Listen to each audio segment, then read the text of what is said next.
চৈতন্য মহাপ্রভুকে কি বলা হবে? ভক্ত রূপ বলা হবে। ভক্ত আর ভক্ত রূপের মধ্যে আকাশ পাতাল তফাৎ। দিল্লির সম্রাট ফকিরের ছদ্মবেশে নগর ভবনে বেরিয়েছে, তাই বলে তাকে ফকির বলা হবে না। তিনি ফকিরের ছদ্মবেশে বেরিয়েছেন।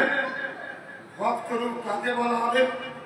স্বয়ং কৃষ্ণ তিনি ভক্তের ছদ্মবেশে জগতে এসেছেন, সেইটির নাম ভক্ত রূপ।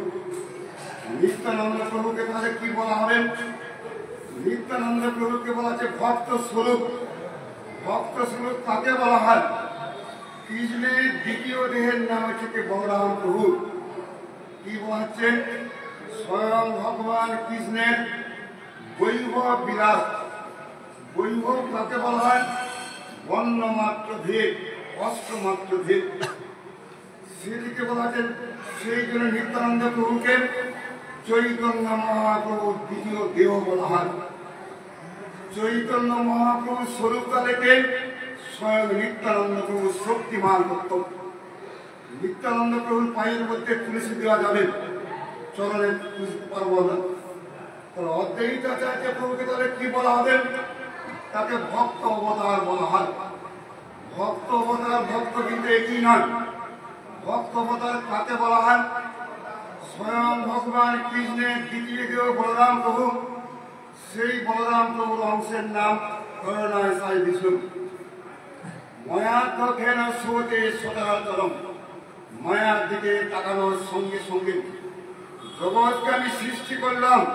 তিনি কে? এই অদ্বৈতাচার্য প্রভু। তিনি করুণালয় সাই বিষ্ণু, যাকে মহাবিষ্ণুর অবতার বলা হয়। সেই জন্য অদ্বৈতাচার্যের চরণে তুলসী দেওয়া যাবে। তিনটি শক্তিমান তত্ত্ব। পাঁচটা তত্ত্বের মধ্যে দুটো তত্ত্ব পেয়ে গেলাম আমরা। 4 নম্বর তত্ত্বের নাম কি? গদাধর পণ্ডিত। গদাধর পণ্ডিতকে কিন্তু শক্তিমান তত্ত্ব বলা হবে না।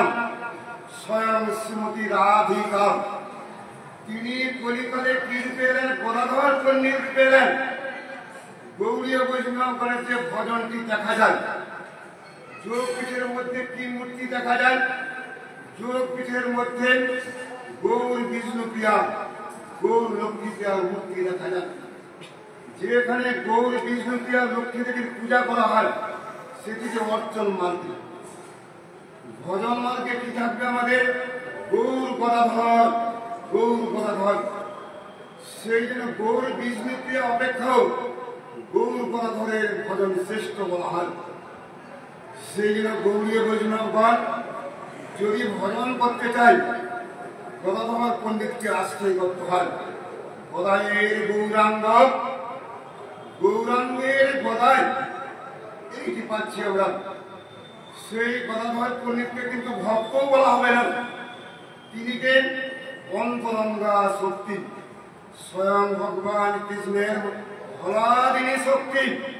নিত্যকাল কৃষ্ণকে তিনি আনন্দ দান করেন, তাকে ভক্ত বলা হবে না।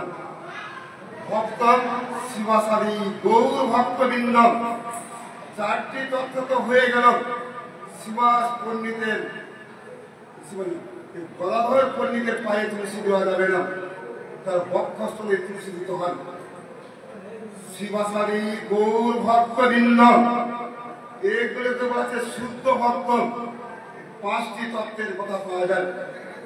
চৈতন্য মহাপ্রভু এখানে কীর্তন করতেন। একদিনে ব্রহ্মচারী দুধ খেয়ে থাকে, কলা খেয়ে থাকে, কৃষ্ণ ভজন করে না। সে চিন্তা করলে কি চৈতন্য মহাপ্রভুর সংকীর্তন দর্শন করব, শিবাস অঙ্গনের মধ্যে লুকিয়ে থাকুক। সেই দিন চৈতন্য মহাপ্রভু অন্তর্যামী জানতে পারলেন আজকে কীর্তনের মধ্যে আনন্দ হচ্ছে না, নিশ্চয়ই কোনো বহির্মুখ লোক লুকিয়ে আছে। এই জগতের লোক মনে করে কি দুধ কলা খেয়ে থাকলে বোধহয় কৃষ্ণকে লাভ করা যাবে। বারবার স্নান করলে কৃষ্ণকে কোনো কালে লাভ করা যাবে না। যদি বারবার স্নান করলে কৃষ্ণকে লাভ করা যেত, জলের মধ্যে মাছগুলো হাঙর চিনি 24 ঘন্টা জলের মধ্যে বাস করে, মাছগুলো গোবিন্দকে লাভ করতে পারে না।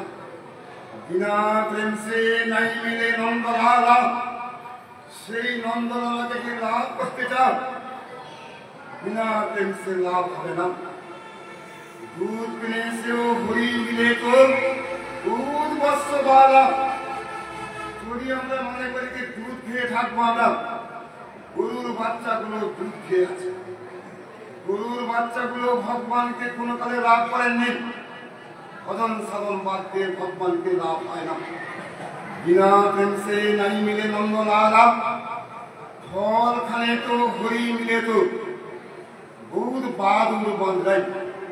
বাদুরগুলো ফল খেয়ে থাকে, বানরগুলো কিন্তু ফল খেয়ে আছে। তারা কিন্তু ভগবানকে লাভ করতে পারে না। কেন? ফল খেয়ে ভগবানকে লাভ করা যায় না। গৌড়ীয় বৈষ্ণবগণ আমরা কি খেয়ে আছি? আমরা কখনো নিরামিষ খাবার খাই না। গৌড়ীয় বৈষ্ণবগণ মাছ মাংস খায় না, নিরামিষ খাবার খায় না গৌড়ীয় বৈষ্ণবগণ। গৌড়ীয় বৈষ্ণবগণ কি খেয়ে আছেন?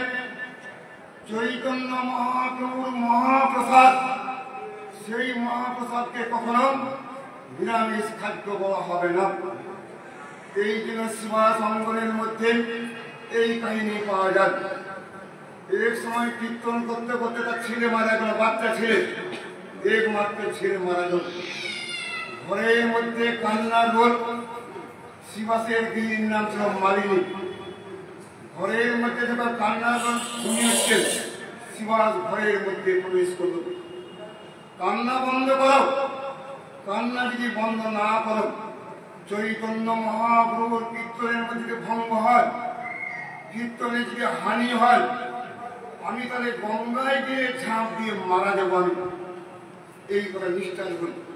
আমাদের যদি ছেলেটি মারা যায়, কৃষ্ণ অপেক্ষা সে ছেলের জন্য হা পুত্র করে কান্নাকাটি করে। স্বয়ং শিবাস পণ্ডিত বলছে, দেখো কান্না বন্ধ করো। যদি কাঁদতে চাও, কীর্তন যখন সমাপ্ত হবে তখন তুমি কাঁদতে পারো। এই বলে শিবাস পণ্ডিত দ্বিগুণ সাহেব কীর্তনের মধ্যে দুবাহু তুলে নৃত্য করতে শুরু করলেন। অন্তর্যামী ভগবান মহাপ্রভু তিনি জানতে পারলেন শিবাসের ঘরে নিশ্চয় কেউ মারা গেছে। শিবাস, তোমার ঘরে কি মারা গেছে কেউ? প্রভু, আপনি যার ঘরে বিদ্যমান সেই ঘরের মধ্যে কোনো ক্ষতি হতে পারে না। সেই জন্য শ্রীমদ ভাগবতে স্বয়ং সুখদেব গোস্বামী পাক তিনি বলে গেলেন পরীক্ষিত মহারাজকে, সেইখানে ভূত প্রেত বিশাল পুতনা রাক্ষসী থাকতে পারে না। যেখানে কৃষ্ণ নামটি করা হয়, স্বয়ং কৃষ্ণ যেখানে বিদ্যমান, সেখানে রাক্ষসীগণ কি বিস্তার করবেন এইটি বলা হচ্ছে। সঙ্গে সঙ্গে ভক্তগণ বলতে শুরু করলো, শিবাসের একমাত্র ছেলে মারা গেছে সকাল বেলাতে। ধন্য শিবাস, কীর্তনের জন্য, আমার প্রীতির জন্য এই জগতের সুখকে তুমি বিসর্জন দিয়েছ। এই জগতে সুখ যদি থেকে যায়, কৃষ্ণের প্রতি যদি প্রীতি না হয়, কোনো কালে আমাদের মঙ্গল হয় না। ধন্য শিবাস। সে বাচ্চার কাছে চৈতন্য মহাপ্রভু চলে গেলেন। তুমি চলে যাচ্ছ কিসের জন্য? আমি কর্মফল ভোগ করার জন্য শিবাসের ঘরে জন্মগ্রহণ করেছিলাম। আগের জন্ম শিবাস কে ছিল আমার, পরের জন্মে শিবাস কে থাকবেন? এই জগতে যাকে বাবা বলছি আমরা, সে আমার আগের জন্ম কে ছিল, তার আগের জন্ম কে ছিল। সুন্দর সুন্দর কাহিনী পাওয়া যায়। সেই সময় মহাপ্রভু বললেন, দেখো, মহাপ্রভুকে শোনার সঙ্গে সঙ্গে সেই বাচ্চা ছেলে বলতে শুরু করল, যতদিন কর্মফল ছিল আমার, ততদিন শিবাসের ঘরে ছিলাম। এই জন্য এই জগতে দেখা যায় কখনো কারো মায়ের পেটে মৃত্যু হয়, কখনো দেখা যায় যে জন্মগ্রহণ করার সঙ্গে সঙ্গে মৃত্যু হয়। যৌবন কালকে ভোগকাল বলি আমরা, সেই যৌবন কালে কারো মৃত্যু হয়, বৃদ্ধকালে কারো মৃত্যু হয়।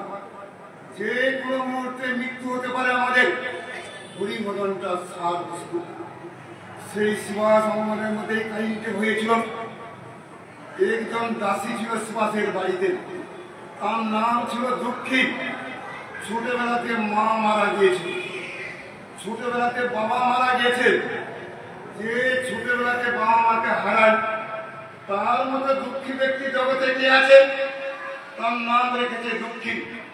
সুভাষের বাড়িতে বাসন মাজে, সুভাষের বাড়িতে গঙ্গা জল আনয়ন করে, সুভাষের বাড়িতে সবজিও মনে করে ছাড়িয়ে প্রতিদিন গোবিন্দের সেবা করে যাচ্ছে দাসীটা। চৈতন্য মহাপ্রভু জিজ্ঞাসা করলেন, সুভাষ, তোমার ঘরে যে মেয়েটা দেখা যাচ্ছে, মেয়েটার কি নাম বলো তো? সেই সময় সুভাষ পন্নী বলেছেন দুঃখী, ছোটবেলায় বাবা আমাকে হারিয়েছে। সেই সময় মহাপ্রভু তিনি কি বলেছেন? এই জগতে সবচেয়ে দুঃখী ব্যক্তি কারা? এই জগতে সবচেয়ে দুঃখী ব্যক্তি কারা? রতন টাটার যে নাম করা যায়, কয়েক হাজার টাকা ব্যাংকের মধ্যে রেখে গেল, যাওয়ার সময় তিনি কি নিয়ে গেলেন? খালি হাতে জগৎ থেকে চলে গেলেন। এই যে মেয়েটা প্রতিদিন গঙ্গা জল আনয়ন করে, প্রতিদিন ফুল তুলে নিয়ে আসেন, প্রতিদিন বাসন মাজে, প্রতিদিন ঝাড়ু দেন, এর মতো সুখী ব্যক্তি কে আছে? আজ থেকে নাম হয়ে যায় সুখী। সুখী এই সমস্ত কাহিনী ঘটেছিল কোথায়? সুভাষ অঙ্গনের মধ্যে। এই জন্য যখন বিশ্বরূপ যখন সৈন্যায় নিয়ে চলে গেলেন, এইখানে কীর্তন করেছেন ভক্তবৃন্দের সঙ্গে। আরো অনেকগুলো স্থান বাকি আছে। এখন আমরা যাব সমগ্র গৌড়ীয় মঠের প্রতিষ্ঠাতা জগৎগুরু ভক্তি সিদ্ধান্ত সমিতি প্রভুপাদের সমাধি মন্দির। আমরা মনে করি যে মায়াপুরে মৃত্যু হলে ভালো ছিল, আমাদের সবচেয়ে মারাত্মক ভুল। যদি আমরা মনে করি যদি আমাদের মৃত্যু হয় বৃন্দাবন ধামের মধ্যে, সেটি বৈষ্ণবদের বিচার নয়। ভক্তি সিদ্ধান্ত প্রভুপাদ তিনি কোথায় অপ্রকট হয়েছেন?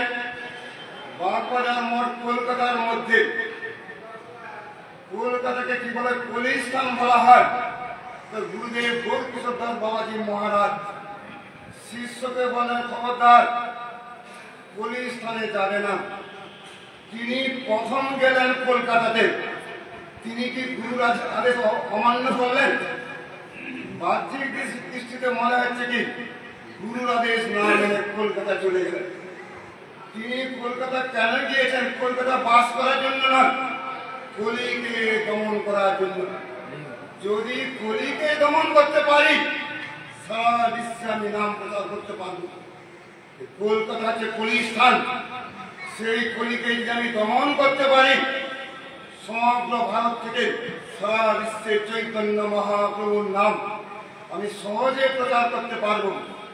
সেই ভক্তি সিদ্ধান্ত সমিতি প্রভুপাদ বাগবাজার মঠে অপ্রকট হলেন।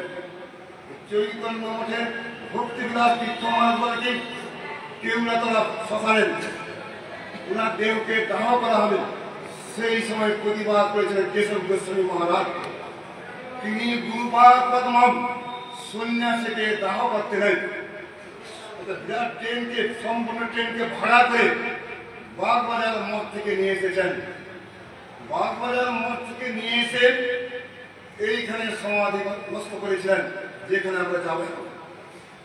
জয় সুভাষ পণ্ডিত কি জয়, জয় সুভাষ অঙ্গন কি জয়, হরিনাম সংকীর্তন কি জয়, জয় মহাপ্রভু কি জয়, অনন্তকোটি বৈষ্ণব বৃন্দ কি জয়, গৌর ভক্ত বৃন্দ কি জয়, মহান পরিক্রমা কি জয়, পরিক্রমাকারী ভক্ত বৃন্দ কি জয়, গৌর তোমানন্দে